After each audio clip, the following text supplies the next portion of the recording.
Hi everyone and welcome to week 4 of TLO. This week we'll be doing work around self-complexity and we'll also be doing work on coping strategies. So I'm not going to touch on too much of it. I do expect you to read your textbook and read the definitions and look at the PowerPoint that I've uploaded. So I'm just going to touch very, very briefly on what self-complexity is and we're going to define it. So what is self-complexity? So self-complexity is the degree to which the different aspects of the self-concept are closely associated to each other, but are independent of one another. And in the textbook, you'll see we say that each self-concept is different and complex. What we mean is that each self represents either a role that we play in life or it represents a piece of our personality. So I might be your lecturer for business management, but I also may play another role in my family. I may play the role of mother, or I may play the role of wife, and those are aspects of myself. And those are aspects which add to my self-complexity. So now that we know that the self is quite complex, and that we play different roles and there are different bits of our personality that we may not necessarily show other people, we need to understand what it is that makes up the self-complexity. So we've got different selves, and you'll see there's various facets of the self. We've got the physical self, which is your being, your body. It's a combination of your external body appearance and also how your body functions. And then we've got what we call image or body image or self-image, which is what we manifest as the physical self. Then we talk around the mental self. The mental self is the thinking and the creative self. It's again linked to all the other parts of the self, but it's how we learn, how we use knowledge and logic and reason, and how we understand ideas and relationships.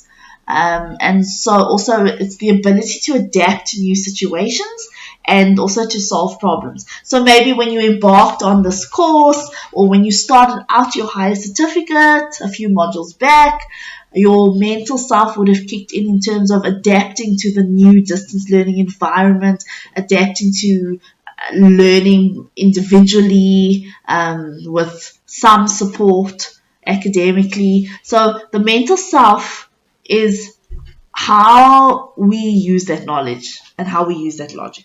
It's our thinking skills. And you'll see that we talk around 3 basic thinking skills. That's the analytical thinking, the judgmental thinking, and the creative thinking.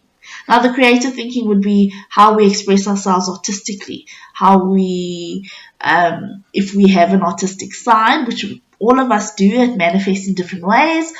So for me, my creative thinking is something that manifests through my writing. With others, it may be that it manifests through their art visually, or it may manifest through the way they sing or the way they dance. Whereas your analytical thinking is the more logical reasoning side of things. And then obviously the judgmental thinking, which is how do you evaluate or analyze situations or facts or information that's presented to you.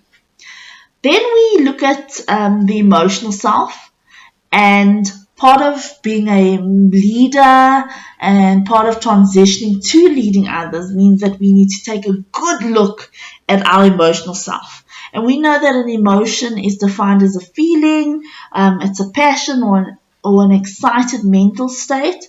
And so our feelings manifest when we are angry, and they manifest into our emotions. And if you're feeling threatened or if you're feeling upset, you will react in a particular way. And so if we're transitioning to leading others, we expect that we don't scream and shout at our subordinates, but that we find a different way to manage our emotional self. Then we look at our social self, which is the part of us that relates to other people. So do you get on with other people? Do you love being around people? Or do you like staying to yourself or keeping to yourself? And we understand that with the social self, it develops through social development, through who we are around, our community, our schools, our workplaces, our families, will help in manifesting and developing that social side. The other side that we have is our moral self. And morality is obviously a system of conduct which is based on what is right and wrong. And there are plenty debates around morality and moral development and standards of morality. But it's, can we have a good sense of what is right or what is wrong? And how do we manage the way other people develop their moral selves as well? Then we've got the spiritual self, which is a main facet of the self. It's to be understood that everyone is some kind of spiritual being. And then our spiritual self is concerned with the direct experience of the sacred. And if we have spirituality, we suggest that it develops compassion, which involves not only thinking about ourselves, but also thinking about others and wanting to do something more for others. And then again, you'll see in your textbook, we talk around spirituality versus religion. Please do have a look at that. And then look at how we express our spirituality. So is it transforming our emotions?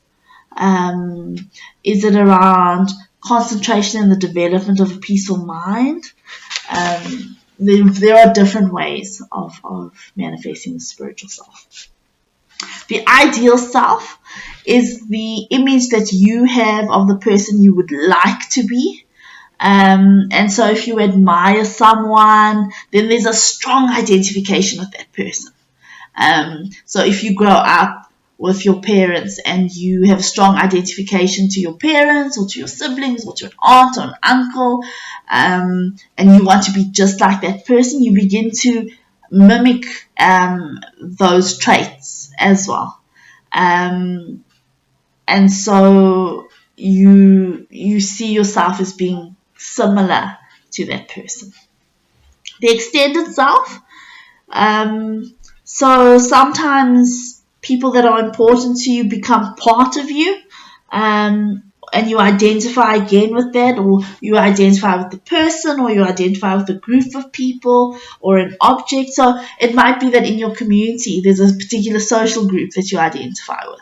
I've mentioned, I think, before in some of my videos where I said I quite like reading, and so you'll never find me without a book in my hand or in my handbag or in my work bag. And so whenever I see somebody that reads as much as I do, or that reads similar books to me, I identify with that person. That person becomes part of my extended self. So those are just that's just a quick snippet of what the self is and how complex the self is. But it's important that you understand that, because we must understand that we react in particular ways and our emotions manifest in certain situations and because of certain ideals or because of who we are. And so when we're transitioning to leading others and we're going to lead others, we must understand that it's not just around us and ourselves, but that we have some kind of connection to other people. And so we must consider how other people react as well. One of the other things that I just need to quickly talk to you around is around emotional self-control.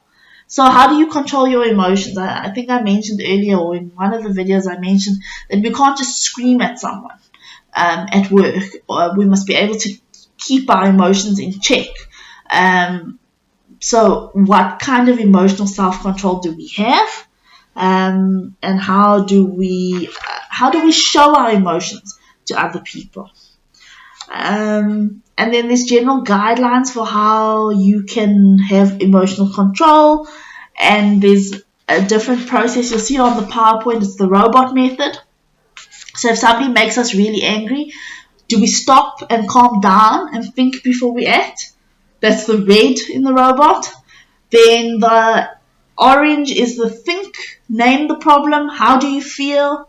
We need to formulate goals, and if you remember from business management, which was one of your modules in your higher certificate, we would have spoken around goals and planning. So how do you formulate those positive goals? how do we think about those solutions?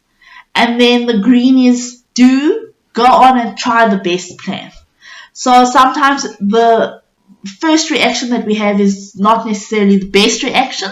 So we need to think a little bit about what's going on in the context and what's going on in the situation. And in that way, we are able to maintain our emotional self-control. But then we also talk around flexibility and thinking logically, which you can have a look at in your textbook. And I hope that you think about how you react in situations and in the context, and you also think about how each of the selves that you have comes together to make you. On a last note, your assignment is due on the 25th of March. As a reminder, I will send out SMSs as well on emails to remind you. But while I have you here, please just remember that your first assignment is due, and I look forward to receiving it by the 25th of March. Okay then, until next week. Thank you. Bye.